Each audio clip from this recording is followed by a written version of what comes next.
who reads these days? Don't you just buy books and store them away and never read them? Same. Hopefully the story is just as head-splitting. Oh, me and my puns. Hello everyone. So I know I just uploaded a big book haul kind of recently, but I have enough books already to film another, so why the heck not?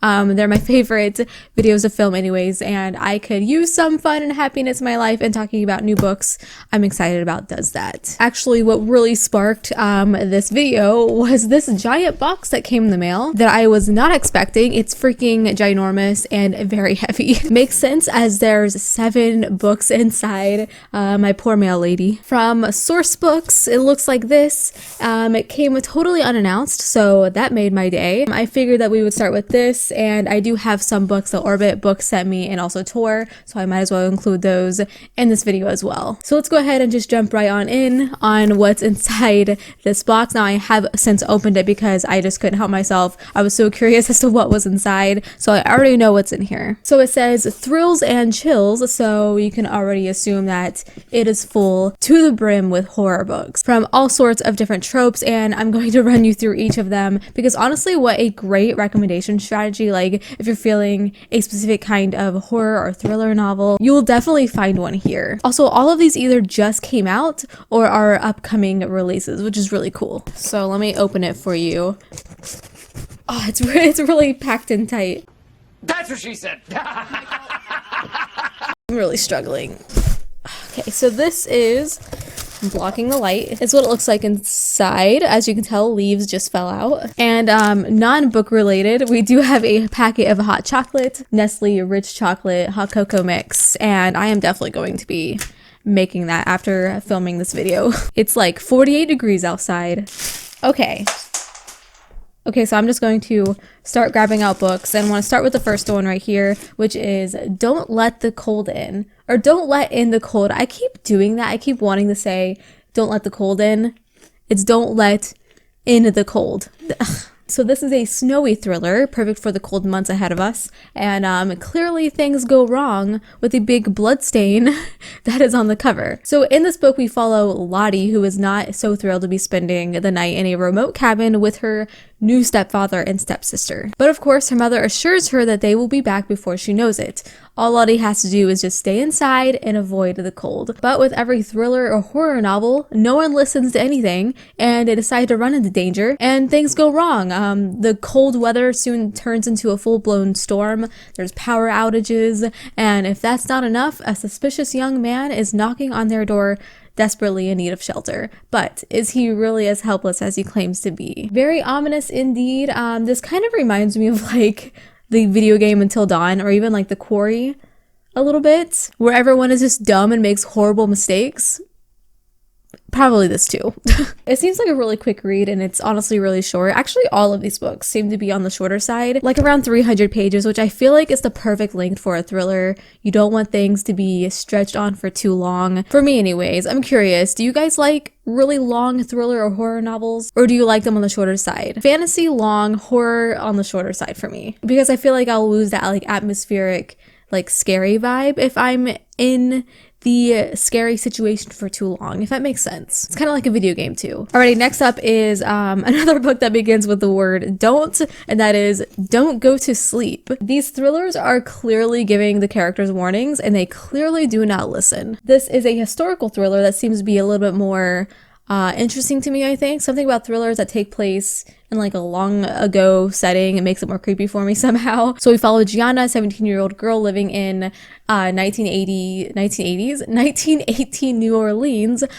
She has to worry about a lot of things in her life, her family's store, the Great War, and a mysterious illness that's about to take hold of the city she loves. And it doesn't help that there is also apparently an axe murderer in her neighborhood. So this does take a bit of a true crime route, and it really focuses on the Axeman of New Orleans. It's based on those like real cases, and I think this sounds like a really interesting fictional account of those famous crimes. The cover itself is quite haunting, with this axe like coming down on her head. Hopefully the story is just as head-splitting.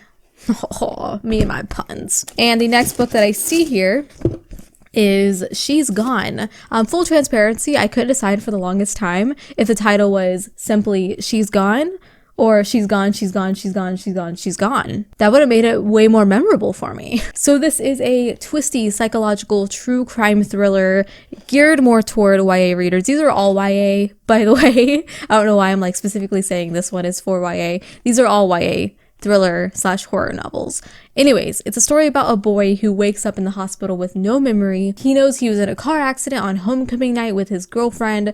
Later comes to find out that his girlfriend is missing, and the blame is immediately pinned on him. And he tries to do everything he can to clear his name with the help of his family and his best friend. But of course, it's not as simple as that, as they never are. It kind of reminds me of one of those like cheesy thriller movies you see on the Lifetime channel. This probably isn't cheesy. Oh, maybe it is. I don't know. But I'm just saying the plot reminds me of something that you'd see on that channel. Something my mom would watch for sure. Will this one be the one to convert me to like YA thriller? We shall see. Next up I have here, it kind of looks like a contemporary novel gone wrong, and that is No Way Home. So this is a thriller set abroad in Rome, which sounds really interesting and adds like that travel experience to the story. Unless you live in Rome or the like surrounding area, then lucky you. So this one follows Tess as she embarks on a study abroad program in Italy, but the family that is hosting her turns out to be not so nice, and they're threatening Tessa's loved ones unless she commits a series of crimes for them. Kind of has like a Charlie Manson vibe to it. They take away her money, her passport, and credit cards, so she's unable to leave the country. So we have a little bit of a hostage situation. Besides all the murder and blood probably that takes place, I do hope we get to see like famous landmarks and Italian food, really dive deep into that Rome setting. And then we get to see the horrors that our main character goes through. Keep in mind, it is YA, and so it probably can't go as like gruesome as I'd like it to be, but it still sounds really intriguing. Alrighty, so up next, ooh, I forgot about this one. We have The Sacrifice. I know a lot of people are extra excited about this one because it's by Ren Chupeco, a very well-known author, and what she has written here is a thriller set in the Philippines about a Hollywood film crew who dissuade all rumors about this creepy cursed island that the locals say no one should ever step foot on. And this crew are dead set on filming a horror documentary on the island anyways. And within minutes of their arrival, a giant sinkhole appears, revealing a giant tree with a mummified corpse, and the crew start to see strange visions and everything goes horribly wrong. Honestly, a lush island oasis full of murder, like two totally different things mashed together, and I love that. I am interested. This cover is so beautiful, and it's been getting really good reviews so far, which isn't surprising for this author. Alrighty, so we have two more books in this box, and the next one I have here is The Girl from the Well, which is a ghost story, definitely more up my alley, and it's also by Ren Chupeco. She is a writing machine.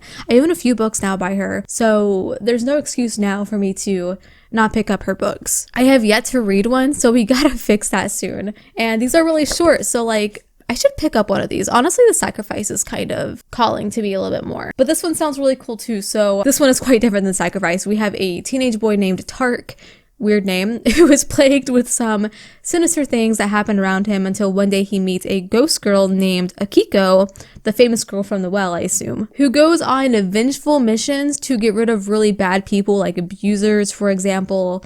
So that's a twist in of itself, a ghost who is doing good things, which is interesting, even though she's giving me total, like, the girl from the Ring vibes. The blurb here is, "I am where dead children go." Ooh, creepy. There's a quote on the back that says, "A Stephen King-like horror story." There's a book that this is reminding me of a lot, which is called, oh, Anna Dressed in Red. That's a YA horror book I highly recommend. I read it many years ago, so maybe I feel different about it now if I were to read it today. It seems very similar. Alrighty, so we have come to the final book in this box, and it is We Don't Swim Here, which is a book that releases May 2023, so there is quite a wait for this one. I think this is the most early ARC I own now, which is crazy. In May? Holy crap, why do I have this? So I'm pretty sure that this is the author who also wrote Burn Down, Rise Up, which is a thriller YA novel that I really liked. So I'm very interested in this one. Man, I am really having a tough time like summarizing in my own words what this book is about. It seems like this main character is living in a place called Hillwoods only for a year now, and she's not allowed to go near water. All she hears is warnings to not go near water, even if it's a lake or a pool, anything like that. It's a big no-no. And I'm curious as to why. So it says, prepare to get chills from this new YA horror for fans of Tiffany D. Jackson and Lamar Giles. It's a very ominous synopsis. I love this cover. It is so cool. Stop focusing on me, please. There you go. Oh yeah, and the card says that this is a queer horror. So if you're looking for a queer horror in your life, even though this doesn't come out until May, but be sure to add this to your TBR for sure. Okay, so I have 3 books that Orbit Books sent me, and they are all arcs, which I'm very grateful for. And I have read one of them, and I'm in the middle of another. So you'll probably hear more of my review for them in a later video. So I'm going to keep it a little bit short. So I have Episode 13, which is a book that I have read. It was very, very interesting and honestly perfect for the spooky season, even though this doesn't come out until January, which is the reason why I read it, because I don't know, I didn't feel like reading a creepy ghost story in January. So I read it. So if you are into ghost shows like Ghost Hunters or Ghost Adventures or anything like that, I highly recommend picking this up. Even though I will be honest, it's very hard to get into because the entirety of it, and I think it's one of the reasons why I couldn't get fully immersed in it, is written in interviews, emails, TV scripts, and I really wish it wasn't. I know, like, typically when that happens, you get immersed even more, but I just wasn't. The story itself is really, really cool, and I just wish it was written as a normal novel. So we are following basically Ghost Adventures. We're following Zach Bacon's people. We are following a popular ghost hunting TV crew. There's like 4 of them. It's literally Ghost Adventures, and they get a hot gig for a really haunted location for episode 13. No one has investigated this place. It hasn't been touched since many, many years ago, and they get the opportunity to go film there. But of course, things go horribly wrong. I'm going to give you an example on how this book is written. So as you can see, literally emails, interviews, and I kind of feel like it took away from me really diving deep into the story. Anyway, so there's that. You'll get my full review later on. The next book Orbit sent me was The Magician's Daughter, which is what I'm currently reading. This one also comes out February 2023, but I didn't care. I wanted to read it anyways. I'm definitely in that, like, I don't care mood right now. I'm going to read this book, and you'll get my review later on. So I can't help but compare this book to Uprooted, even though I absolutely hated Uprooted. This is like a better version of it. Basically, we have a girl who is locked in this estate, and she's not allowed to leave, and the person who is taking care of her or watching her is like, I don't know, a wizard kind of. Like, he can turn into a crow, and one day he leaves and doesn't come back. And what do you think she does? Explores and gets into things she probably shouldn't. And she realizes that her guardian, whose name is Rowan, has much more powerful enemies than she ever could have imagined. And she, of course, has a run-in with them. I'm not very far into it, but if it keeps going the way it is, this one's definitely going to be a hit next year. I'm really enjoying it, but my feelings can change like that, so we'll see. But definitely keep a lookout for this one. Okay, and the last book that Orbit sent me is a November release, so very, very soon. That is The Stars Undying, which is a retelling of Julius Caesar and Cleopatra, but with a space opera sci-fi twist, which I think sounds so cool. So, like, is there going to be some Egyptian mythology in the mix too? Because I really hope so. Egyptian sci-fi, like, that's way too cool of an opportunity to miss. I have heard that this is very dense, very political, but that's like your typical space opera sci-fi. You really gotta dive deep into that history and lore, but I tend to like that stuff in fantasy, so I'm hoping that I can like this as well. Honestly, I can't get over the cover. It is so cool. I love landscape covers like this, and I hope this is like the place that we get to explore. Next book that Tor sent over, as you can tell, I'm like hiding the books I'm hauling right here on the shelf. Tor sent over, they offered me a copy of The Spare Man, and this is actually a book that I want to pick up next because it just sounds kind of quirky. So this is supposed to be like a murder mystery on an interstellar cruise ship. So husband and wife are on a cruise ship to Mars, but someone dies, husband gets blamed, and it's up to the wife to divert the blame from him and figure out who the killer is. I don't know, it just sounds really interesting and fun, and plus there's a dog on the cover. and I want to read it just for that. Like, look at this cute doggo. Oh, it's not too long. It's 350 pages, so like super manageable. Man, I might have to squeeze this in before October ends. It just sounds like a really cute sci-fi mystery October read. I don't know, I'm really excited about this one.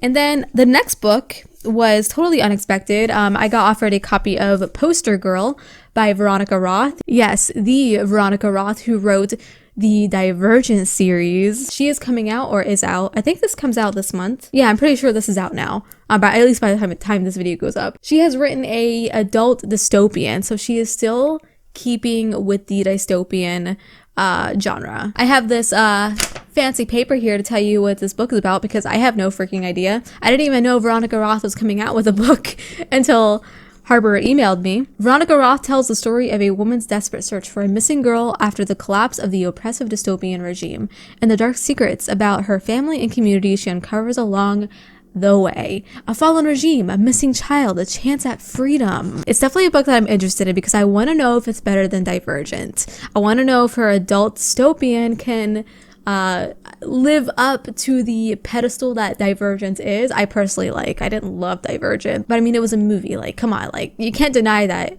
it was good for a lot of people. So, will this be good?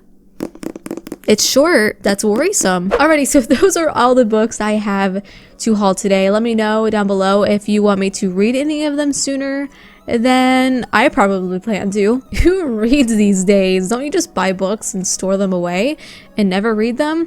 Same. Anyways, I hope you enjoyed this video. Thank you so much for watching. Subscribe if you haven't. I upload videos every single week.